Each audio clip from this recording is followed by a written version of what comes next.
Break 'em.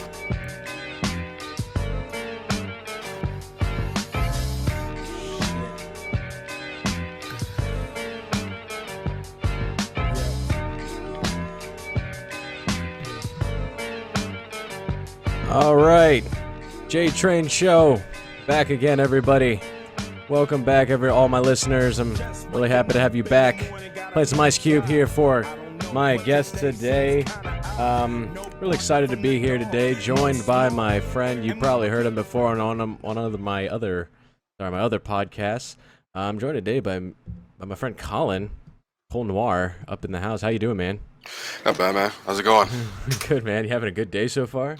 Pretty good, though. Most of it was spent unconscious. On what? Unconscious. I went drinking last night. It was a mistake. Mistakes were made. Really? Okay, Yeah. so I don't really hear too many stories about you drinking. So did you you want won't. to share that with the listeners? Like I what mean, happened? Like why? 'Cause I um, love because I don't drink, so I love living through people who do. You oh, know? okay. So, I don't know if you've ever heard of this, or maybe the people who listen do, but I went to this party and they do something called a rainbow. It's basically a collection of drinks of varying colors of the rainbow. The problem is that I broke drink rule number one and I didn't eat before I went. Man, bro. Yeah. So that was a huge mistake. And going in, after like each set, they go through each color, and by the time I think I got around somewhere around indigo, um, I was boned. I was Oh done. no. I was feeling it, Did it, and yeah. So I ended up spending the night over there. you, Um, you didn't go where full Roy G. Biv, huh? no, no. So I basically woke up and I'm like, where am I? So I woke up and I had to share a couch with this girl. So I was like, what just happened last night? And frankly, I don't really know, but I'm assuming it was all in the up and up. All I know is I don't remember much of what happened. Did she fill you in? No, because she's a dick. She's So like, I don't know what happened, and then you guys just went on your merry way. basically. So yeah, now I've got kind of a hangover. But you had fun, huh? Yeah, for the most part. You Haven't done didn't. that in a while, so it was a bit of change of pace. You weren't able to see what happened at the end of the rainbow, huh? You didn't get the pot of gold or anything like that. I got pretty far, though. There, Yeah, there were moments where I was like, I should reevaluate my choices here. no, I hear you. I mean, that's at least but you had fun, right? Yeah, that's the key. Okay, cool. Well, speaking of fun, man, one reason why I wanted to have you on the show today, so we could talk about Pokemon Go. Speaking of colors, there's a ton of colors you can join. Yellow, blue, red, all that stuff. It's quite the craze, and you and me grew up in the generation to where Pokemon first hit, where anime hit, where we pretty much had the best childhood because we had all the cool stuff like Pokemon, and it's like nowadays it's just kind of coming out again and making this huge resurgence. And I am so happy to see Pokemon doing so well and seeing people who back in the day would be like, "Oh, you play Pokemon, Nintendo, and video games, blah blah blah," rushing out to dive in the middle of a lake to catch like a Gyarados or something. You know what I'm saying? Oh yeah, people are doing Yeah, some pretty crazy things. yeah. Now I have not downloaded Pokemon Go, and the reason for that is because I don't know. I like the classic Pokemon thing, and I know people say you like can battle, but it's not the straight up like turn based put the cable in the Game Boy fight each other thing, is it? No, it's not. It's nothing like that. But it's eventually going to come out, right? There were rumors that they're going to change the battle system. As of right now, it's like a really cheesy action game where you just tap the screen as fast as you can, and then whenever you see them attacking, you slide your Pokemon to the left or right. Yeah. Well, now that they got like $70 billion worth of like revenue in one day or whatever, I'm hoping they can make this stuff great because there's some things in this, and I guess we'll get into it later, ways we can improve the game. But I think that there are definitely ways that you can improve on this now that you know it's a hit to make it like huge. I just see so much potential for this game. But before we get into that, like, so walk me through why you think it's huge. The mechanics of the game, from what I understand, it's mostly just like a collecting Pokemon game. Like, what makes it? Do you think it's a fad? What are your thoughts on all that? I think there are two real key things that are carrying the game, and it's one is the power of nostalgia is strong in the Force. Oh yeah. That, and then a combination of something that I've heard called FOMO, which is like fear of missing out. So you Ah, take a yeah. combination of everyone's childhood game that everybody watched, the anime, the games, everyone's probably played that game, or a lot of people have played that game at one point or another. And then, you have the hype of this app building up, and now you're telling people that grew up playing this game that you can do it in real life. And then they see so many other people doing it that they don't want to be the one person who never tried it. Yeah, like I'm in my gym, people are saying, "Oh man, yeah, caught a Gyarados. Check out my Pokemon." And then and they're just all like super jacked up dudes and everything. And this other guy's like walking down. He's like, "Oh man, you got a Flareon?" He's like, "Yeah, bro. How'd you get him so high up?" And he's like, "Oh, let me tell you these tricks." And it's like, then they just go and they bench press like 300 pounds or whatever. And it's just so funny. I want the gym I go to have a gym leader. I want to be the gym leader in my gym. I'm surprised. Wait, does your gym not have a gym? Is it not assigned as a gym? Is it just like a Poke Station? Well, explain that to me. So, does Nintendo predetermine gyms, like where they are and everything? So my understanding is that they took another game that existed where people would mark locations on like a GPS map, and Okay. these locations are already preset. So, for instance, the gym you go to was fairly recently built Yeah. compared to a lot of other things. So I wouldn't be surprised if it's a Poke Stop, but I would be surprised if it's a gym because a lot of the gyms are things that have been around for a while. From my understanding, I could be wrong about that though. But the idea is that they took a game where you kind of did something similar, just remove the Pokemon aspect, and they combined the two. And so the gym is. Explain to me the gym fighting and how you capture a gym and So everything. here's the thing: capturing a gym is really easy. Okay. Protecting a gym is difficult. So when you go to capture a gym, you battle the existing Pokemon that have been placed to defend it. The issue is that when you win a gym, you personally can only place one Pokemon to defend it. So your team as a whole has to decide that they want to protect that location. So what'll happen is you might have a guy who's really strong, but he'll go and cap the gym, but they can only put one Pokemon there. Well, the people who try to capture it, each time they try, they all get to use up to six Pokemon. So unless other people from his team help support him, it's really easy to cap a gym. It's just really hard to hold on to them. Now, is there any inherent benefit to holding a gym or your Um, team winning a gym? from my understanding, if you're black, you get free items Okay. and you get experience. I think your Pokemon gets stronger for actually like training or defending the gym. Oh, okay. Okay, cool. Apparently there's like a gym in the Pentagon. I also heard there's one on the White House. I think I have access to the Pentagon, if I'm not mistaken. Do you? Because I have like these, yeah. Probably shouldn't talk too much about that, but I actually think I can get into the Pentagon. Interesting. So I will, for a nice price, I will bring your some. Okay, so now the teams like Team Valor, Mystic, and Instinct.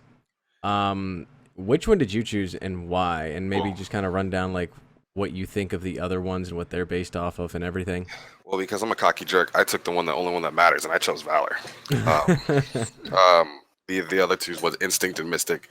I almost went Mystic, except for I was conflicted on all three because Instinct has my favorite legendary bird, which is Zapdos, which is the lightning bird. Yeah, Zapdos was actually my favorite Pokemon growing up for the Right. So longest time. and then they jip me when they gave me this ridiculous description of the team where the leader's this guy who says it's all about your instincts and Yeah, and breeding Pokemon. And I'm like, okay, hate that it. wasn't ever gonna sell me. Yeah, hate it. And then they did Mystic, which is basically supposed to be the intellectual team, except for they're represented by the weakest of the legendary birds and the one that I don't like at all. And then they gave me Valor, which I like the name, I like the leader, and the description was the best. Ironically, though, I don't like that particular legendary bird that much either. The one I like is Zapdos. But I went with Valor. I thought Valor was the best. That's actually the exact same thing with me. Like from the descriptions, Valor was the one that I would have that I would choose if I play this game. But Zapdos was my favorite. Now I'm completely not in on electric type Pokemon anymore. So Zapdos is like no longer like my favorite Pokemon. Even if we're just considering like the original 150. But yeah, dude, the instinct description was lame. It didn't do And much for me. and Moltres was actually my least favorite of the three birds. But fire type is my favorite type of the three birds. I'm so conflicted, man. They don't do a good job of letting you just outright pick one. But it's interesting how for each group, you kind of get like a stereotypical group that represents that team. So you Hmm. get like if you took like all the kids who were really nerdy in school and who stayed super nerdy, they're all on Mystic. And then if you took all the kids who are just kind of oddballs, they're all on Instinct. And then if you take either like kind of like the people who are more like into athletics or kind of jockish or really competitive, they're all on Valor. Oh, okay. And Valor, can you explain what the description of Valor is again? It's like, It's basically they basically say like Pokemon are stronger than people, but it's all about battle and increasing your strength, so they're becoming more powerful. I like it. I'm all in on that. So it's basically about battle. The other one, the Mystic one, was about evolution, and then Instinct was about breeding. Now, do you think that eventually they're gonna put buffs or some sort of thing that you get something you get for choosing a team or something? I mean, that's the thing is I'm interested in finding out is that outside of just capping gyms and then probably eventually showing some, I guess, like which team has captured the most locations on the planet. Nintendo's not really into competition. Like a lot of their games are very PvE-ish, or Which like I'm just, and we're gonna get into this a little later too, because I really want to get into this. Nintendo misses the like like why would people play your games competitively? it's interesting that they don't do it. Like for instance, like Pokemon has a competitive representation in tournaments, but even that's kind of not mainstream. Like a lot of the games they do are very family friendly. They're very about like even like if you look at like Mario parties, they're very much kind of random. Like you don't necessarily you get punished for almost being good at the game. So like you'll win every mini game, you'll get all the coins, you'll have all the stars, but then you have chance time. And next thing you know, somebody hits a block and they took all your stars and coins for no good reason. Or like Mario Kart, if you're in first place, the last place guy's like, okay, Right. blue They shell. have what the race car games where they have the people who are behind you get an acceleration and top speed increase over time. I forget what it's called. Yeah, like rubber banding or something. Yeah, rubber banding. Yeah, they have that, and it's just Nintendo just doesn't. They don't promote competition. Like look what they did with Super Smash Brothers. They said that they were when they created the game, they were trying to make it into this hardcore fighting game that was taken really seriously. But then if you look at the online's still bad, and Sucks. they don't even have a rank system. They It literally have sucks. a they literally have a one versus one you can do, and they don't even show you each other's stats, win percentage, or their rank because you don't have a rank. You can check them after the match for yourself personally, but they don't have a rank system. It's the only fighting game I know that doesn't have that. It's so weird to me, man, because Nintendo, it's like whoever's running it just does not get like how long have people been saying Nintendo should get on mobile apps? How long? Probably a long time. A very long time, probably before like apps were even a thing, right? I Well, you I figure don't they would know. have jumped on it because like they are really good at making Game Boy games. That's like one of the things. Handheld games is one of their strengths. If there's one video game market that Nintendo still does like dominate, it's like handheld games, right? Yeah, they kill it in that. Like Sony could never quite really get into it. Like the PSP is actually really good, the older one, but But people just aren't into it. well, it's just Nintendo just better at it. They're just Yeah, better at it, and and and play handhelds for competition really. and here they are. They did what people are asking them to do. They put an app out, and it printed money. Yeah, It printed money, and like I don't know, man. Like I think maybe Nintendo, maybe they make more money than I think they do. But there's just so much they can do with their titles and stuff that they just choose not to do. Like, can you imagine? And I was talking to people about this. Pokemon Go. If you could just randomly walk around at a Starbucks, right? And you're like, oh, I hate that guy. I wonder if he's got Pokemon Go. And then you're just like, I challenge you to a battle. And then this like cashier is like, what would you like? She's like, shut up, we're battling. And then you just battle in the Starbucks, and then you can, just gain XP, have like a win percentage, like you said, say who you beat, like how many Valor wins you have, how many Mystic wins you have, Instinct wins you have. You can train up your Pokemon. Maybe you can even give them customizable skins. I don't know. Or, something like that would be great. Or what if like within your like team, you could create clans, right? And like you could have like your specific clan or guild or something like that control, I don't know, let's say one part of your town, and you have a gym leader or a gang leader, maybe not a gang leader, but like a I mean Pokemon's got gangs in it, so I mean that's basically right. that's what they're calling all these teams. They're basically gangs. Yeah, that's what people are. That's another thing people are saying is like, oh man, Pokemon's causing people to get injured and stuff. I said, oh man, it's so realistic because if you remember the game, people Yeah. just run up to you and want to steal your money and steal your Pokemon, and like it's like Even with the teams how they're represented, you have like all these stereotypes where it's like in the games they had these really really obvious like groupings of people that had certain types of Pokemon. You had, like the bug catchers, and you had the nerds who had like electric types, and then you had like the jocks who were like fire type users and things like that. Yeah, dude. And what if you could create your own gym and create your own badge? How awesome would that be? And like you have to have a certain maybe win percentage or something to own a gym. Well, see, I think that's something that while you could probably do a lot of those things with an app, like the battling randomly, like if someone challenged you randomly, I think you would have to because if you just were forced to battle every single time someone challenged you, I think that could cause problems. So I feel like you almost have to accept it. Hmm. Like you get a notification on your phone saying so and so has challenged you to a battle, and then you hit accept. Or it That could one. be like the actual game where you have to get through the people within. Like maybe you have to have a certain amount of people in your gym to own a gym, right? And Yeah, or something along those lines. you have to beat the lower ranking people to get up to the leader. You know what I'm saying? And then maybe you have to even choose. I don't know. Maybe you choose a type or maybe you don't. Like so maybe you have to specify. Like maybe specialize in a certain Pokemon type to own it. There's just so much potential for this, man. You can like customize your own badges, all that stuff. It'd be great. Well, and that's the thing is it's doing a lot now, and in a lot of ways, I was wondering the longevity of it because th- one, I'm finding people that have played it so much that they like the game's been out for about maybe a month, right?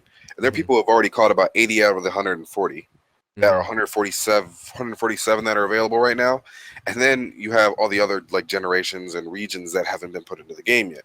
So my question is say once people like maybe 2 3 months down the road start getting to that point where they're like 143 out of the 147, do they continue to play? Like you've Yeah. captured all the Pokemon that you really can get to this point until Nintendo does those special events where you get like Mewtwo and the legendary birds.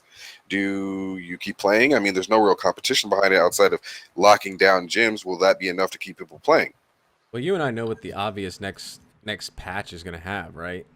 Well, I know they said that it's supposed to be they're supposed to fix the battle concept Well, for they're it's like gonna a also. tournament. Well, it would be it would be mind blowing to me if they did not release Johto next.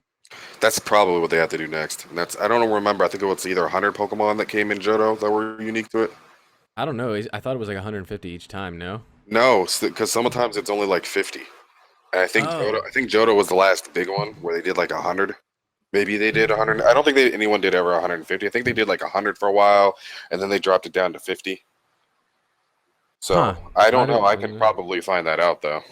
But it would be shocking to me even for Nintendo if they did not try to um add to this game because I think this is kind of like a soft launch, kind of like, hey, what's going on? Will people enjoy this?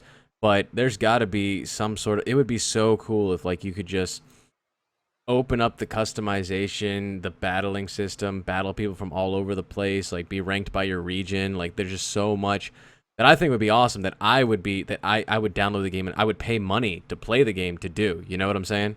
Hmm. Yeah. I What mean, would you want in the game? Like um, how would you improve it? I think like cause that's the thing is I'm super competitive, so like that's one of the reasons why I like League. It's competitive. It's innately in Hmm. there. With Pokemon, I've always wanted it to be more competitive. So like the one thing I always wanted a Pokemon game was a rank system. Yeah. When they did like you could battle people online, they've gotten better about making that easier to do and whatnot, but there's no payoff. Like I battle you, I play just to see how my team does, and then it doesn't keep track of whether I won or lost. It doesn't keep any track of anything that happened through it. There's no ranking system, but yet there's somehow they have something set up with tournaments and people do that, but it's just there's no like whatever aspect of competition that's already in the game. Like when you play, you're playing against other people, like the computers, the NPCs. There's always you're competing constantly to get gyms and to beat the Elite Four, but yet somehow they didn't understand to translate that over into with people. So I Yeah. think the one thing I would like to see them do is they either need to fix the battle system and create like a rank system. Because I mean, you have all these people right now running around with like CP. I think it's CPs. They're like combat power, Hmm. and you have these people running around like a Vaporeon with a 2,000 attack power, right? But it's like okay, they're just throwing them on top of gyms and trying to cap gyms, but like was it Tyler's been playing this game to death? He hasn't battled a single person yet. Yeah, and it's like where's the strategy involved like once you have a high ranking Pokemon, you Well, know? like right now, as far as I can tell, I'm not even sure typing really matters because it's weird. When you look at your Pokemon, it has about two moves Hmm. for each Pokemon. Sometimes they're unique. Like so you'll catch one that has a different moveset than another, even if it's the same Pokemon. But like they have moves. So what's the point of even listing them? Say that one more time. You broke out a little bit. They have So what now? like the Pokemon will have moves on them. You like each Pokemon will have two moves, right? But when they battle, they don't even use the moves. You just tap the screen. So like a Pokemon might have flamethrower, right? But when you tap the screen, you don't actually command it to use flamethrower. You just hope that your CP is high enough and that you tap the screen faster than the other guy. Huh. Yeah, no, I think that this game would be really cool if you could keep the, real world aspect of it, but also implement the turn-based aspect of, like, make it an actual Pokemon game. Like, Yeah, I hope that that's down the line. I hope that's because that would be incredible. I would legitimately see that as like something that saves Nintendo because I mean, I don't know, maybe Nintendo's still doing good, they're but not. You're right. They were not until this game came out. They were not. dude, like, it's just do it, man. Like, make it, and then you have people, like, you bring in a whole new generation because the thing about Nintendo that one person who's kind of unbiased because he didn't really like grow up being a Nintendo fanboy who I listened to a lot on like his podcast and stuff made a good point. I mean, like, what new titles has Nintendo, I guess, dropped that are huge aside from I guess maybe Splatoon, but like had the same impact. You know what I'm saying? Like, they just keep saying, "Here's a new Mario game. Here's the new Zelda game. Here's the new Pokemon game, or whatever," and they just sell you nostalgia, and their nostalgia is so strong that they can do that. But I feel like as a company, like, and it's not like the answer was hard. At first, it was like you have to compete against Xbox and PlayStation because they have this their operating power is so much stronger compared to Nintendo. But and they're releasing like these new games for like a more mature audience. Like, if you can get into the mobile app device, right? Like Xbox, PlayStation, they rely on people buying one of those two systems. If Nintendo, everyone has a phone and everyone has like a smartphone, right? Like, why is Nintendo like not getting in on this? And I hope that they are trying, because if they could be, there's no real competition. I mean, who are they? Who would they be competing against? I mean, they could own this market. I mean, I don't know if you feel the same way. Well, yeah, I mean, like I'm surprised there aren't. Maybe I just don't because I don't play phone app games. But maybe I'm just missing the boat on this, and they already have done it. But I'm surprised there aren't like a ton of Mario app games. Like seriously, I'm surprised that there aren't a million of those things already designed because people would play them. I mean, you look at simple stuff like everything from Flappy Bird, Angry Bird, those things. They're just basically glorified platformers. Like Nintendo, since they're so good at making games that have a limited options into what you can actually do, because it's obviously a handheld. I agree with you in the sense that I think they could dominate that market, and they're saying right now that that's the most lucrative market to be involved in globally when it comes to games, because you can hit so many more people, and more people are willing to play a game on their phone than by, say, like me, who's got this like high-end computer, or you, who's got a high-end computer, or someone that goes out and buys a PlayStation. So, Yeah, I mean, Nintendo, for all their money problems, they've got a market that's literally sitting there saying, "Here, use me. I will carry you," and they don't. They haven't really taken advantage of it. Nintendo's never been known for its ability to adapt or to change. yeah, They're very that's much. absolutely true. They're very stagnant. They create what they create, and they say, "This is how we're going to do things, whether you like it or not, no matter how much of a failure it is." And they're not like, for instance, Nintendo's not known for being gritty. They don't really have. Like, I'm trying to remember the last like overly mature game or even remotely deep game that they made. The most deep, I think, Resident Evil or something? I think so. Maybe like one of the old, what's a dude Snake? What game is he from? Metal Gear Solid. Yeah, like the original Metal Gear Solids were like I think were Super NES. Like some of their Super NES games are probably the most mature games I remember them making. Like everything else, it's been things like Mario Galaxy, Super Smash Brothers, like Zelda. Like Zelda's not exactly like mature really. So I mean, they're not really known for that kind of stuff. Yeah, no, and it's just, I don't know, man. It just seems so obvious to me. And they could even bring out peripherals that you like input into your computer that you can like, or not your computer, your phone that you can just plug in and maybe make that like a controller. Or people would buy a Nintendo game for $10 in a heartbeat. You can make an app for like $10. Explain this to me. Why hasn't Nintendo made this into an MMO? Like, remember when MMOs were in their prime? They were really popular, like everything from WoW to like the Star Guild Wars MMO, Wars. Guild Wars. Like, they were a big deal, right? Nintendo is like the world's greatest MMO waiting to happen. Like, you can make your own gym, your own gang, like your own Team Rocket, become a part of the Elite Four, compete with various people. You could have events for legendary Pokemon. You could have a rank system. every time they wanted to add new Pokemon to the game, you just simply put in an update for the MMO. You could have your Exactly. customize your own character, customize your house, everything, your whole life. You could literally be basically playing like a souped up version of Sims and World of Warcraft as Pokemon. Why haven't they done that yet? I would pay like $20, $30 more than that for that app, man. I would do that because that sounds like an amazing game. That's I don't know, dude. I don't know why they don't do it, and I hope that I Like, think that a lot of remember? Did you ever play Pokemon Stadium? yeah, You remember how yeah, popular that game was when it first came dude. out? I loved it, man. Now, with the technology we have now, imagine if you turn that into like a computer game, or even if you decided to take with their traditional Game Boy games and then you just expand upon it and make it into a larger game. Or With you can do like what they're doing now, and you can just go into an open field and look on your screen and battle people, like see their Blastoise like attacking your Charizard or something. well, as of right now, the game consists of capturing Pokemon and capping gyms for your team. And from my understanding, you can battle other people, though I'm not really sure how you go about doing it. Yeah, I mean it's not I guess well thought out, but I mean maybe if you could like make your own teams, right? Like and you had a thumbnail of every Pokemon, and you could like make team whatever, and you could change the colors or whatever, put like different other kind of logos on it, like do Squad. the yeah, do like the emblem thing like Halo has, where you can just take away, add something, put a color, and that can be like your team's emblem.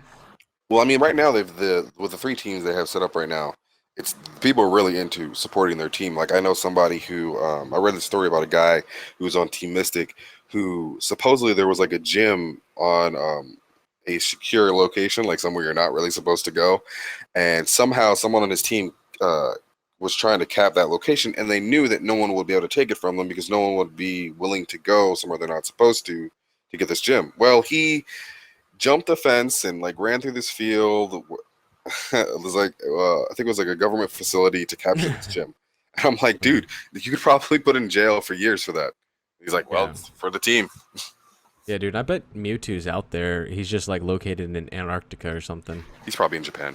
Like you got to go to Antarctica and like middle of Antarctica to capture him or something. I think well that's the thing. Depending on how difficult it is to get the legendary Pokemon, well, that's when you'll start seeing that people will create accounts for money.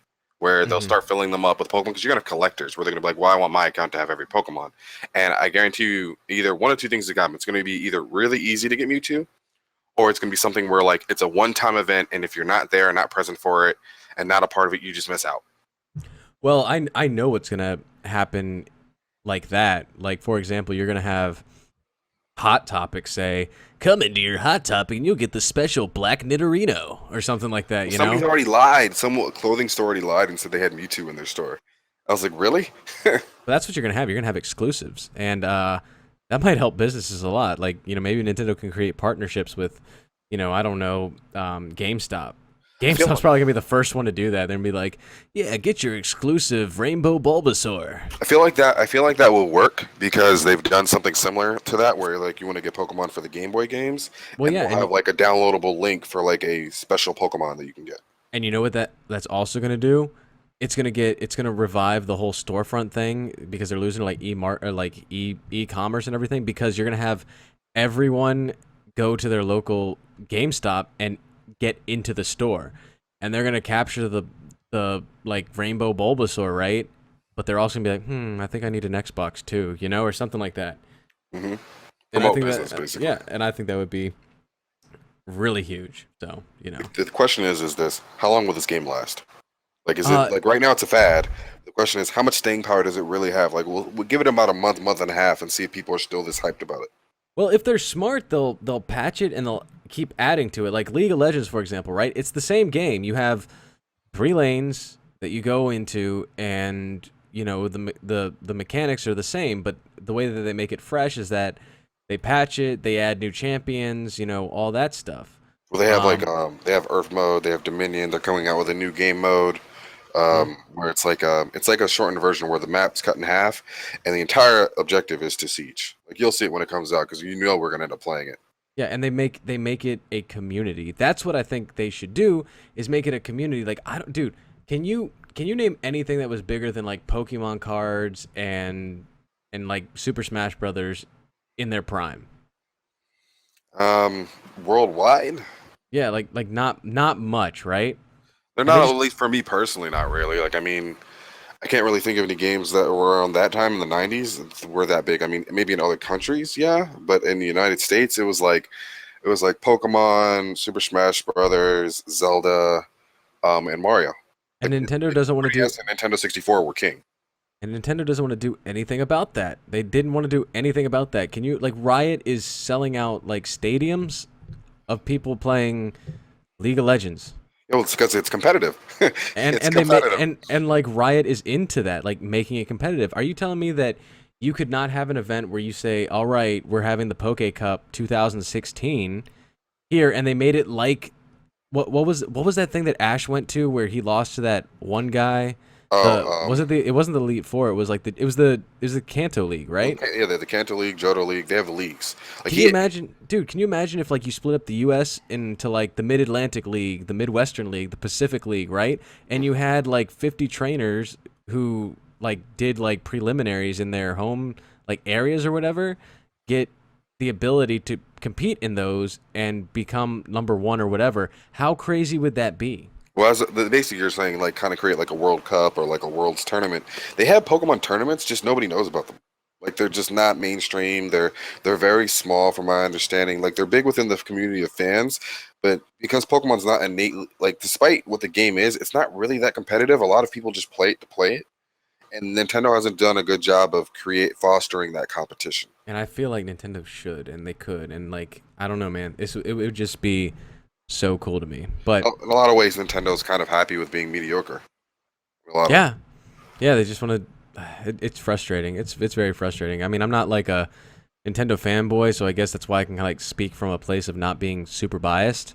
Because that's the thing, Nintendo can ride these fanboys who like whatever Nintendo does, they're like yes, Well, yeah, yes, and I feel yes. like a lot of gaming companies rely on those types of people. Like, I mean, I was growing up was a big Nintendo fan, and then I kind of moved on from it. I went from being a Nintendo fan to being for a very short time into Sony because of Final Fantasy, and then Xbox, and then now I'm off Xbox, and now I'm part of the Master Race computer PC, desktop yeah, dude. PC Master Race.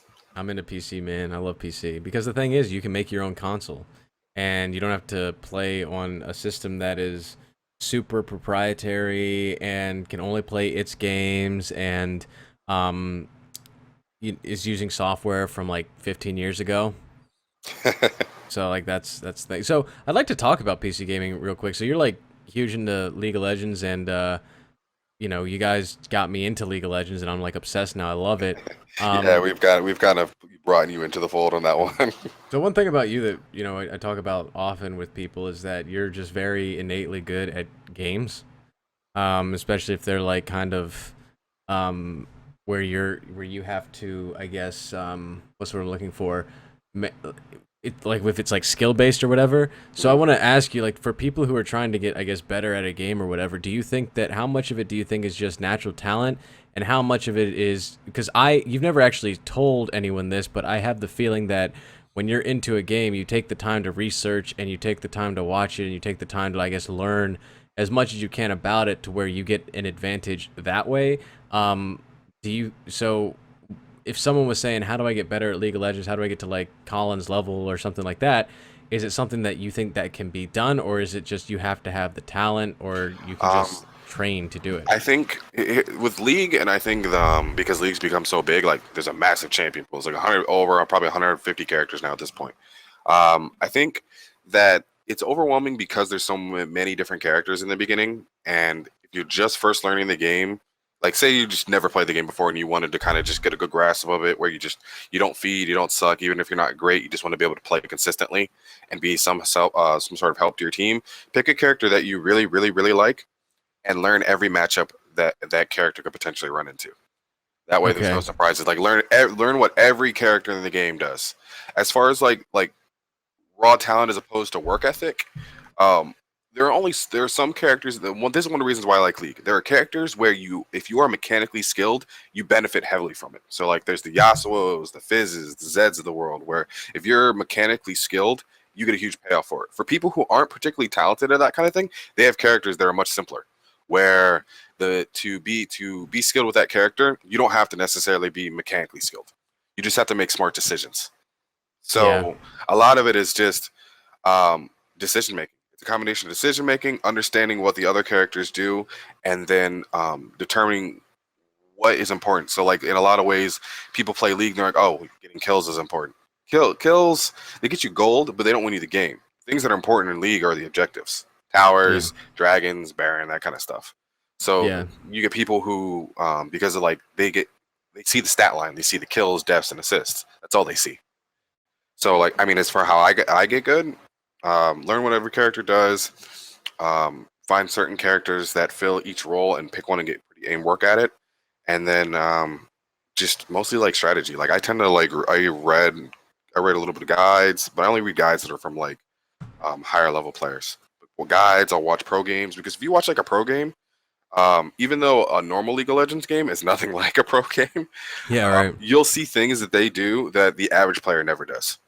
They just don't do it. You'll just never see them do it. Like for instance, like you play with our friends. You know how long it took us to get all of our friends to simply use pink words Yeah. or to do those basic of things just to help you win a game, or like to prioritize towers instead of kills, or be like oh, we got to kill, and then they leave the lane and they don't help you get the tower. Like these things are basic, but I'm gonna say like the majority of people, I'm gonna say like 90% of people in League don't do those things.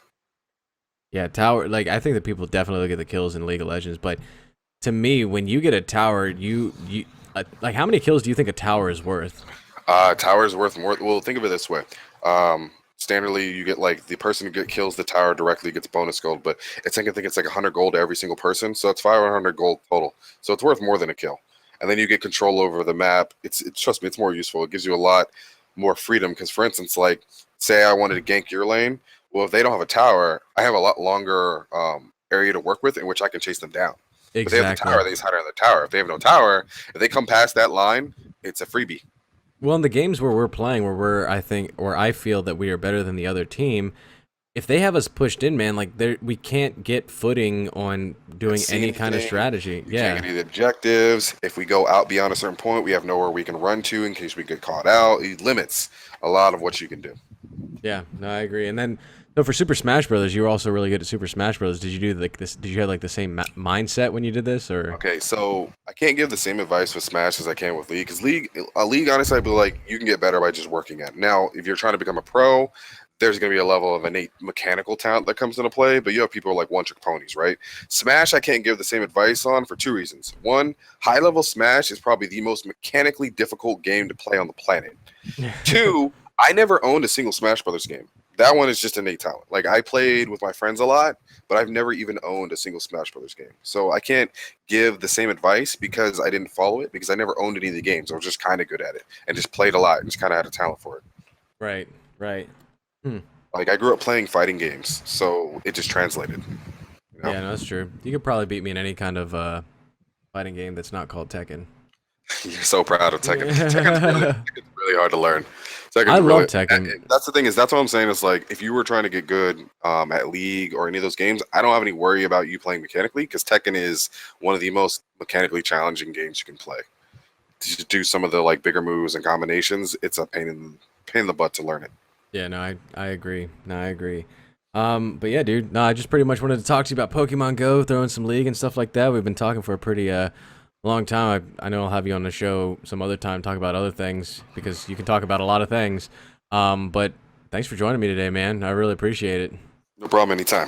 Yeah. All right, man. Have a great day. And for anyone who is listening to this, who might be looking on SoundCloud or whatever, I have not been uploading because there's like a thing that SoundCloud does, like iTunes, but I think I will try to do my best to get them on iTunes as quickly as possible, more consistently.